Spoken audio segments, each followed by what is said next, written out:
May paputok na ba ang lahat? Tara, gumawa tayo ng kanyong dilata para mag-ingay mamayang gabi. Happy New Year sa ating lahat, mga tropa!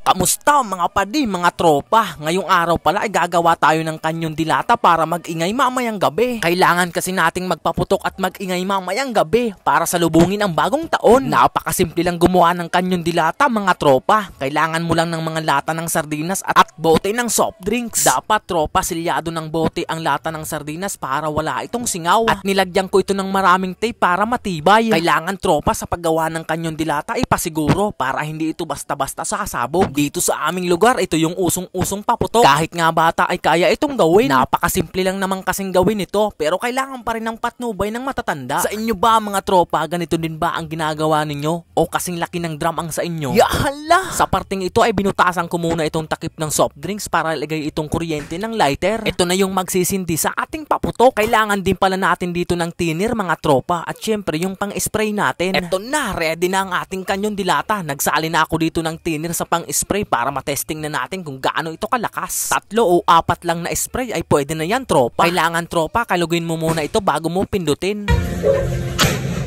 Grabe ang lakas niya, mga tropa. Taginting ang talinga ko. Pati nga itong pamangking ko ay magpapaputok na rin daw.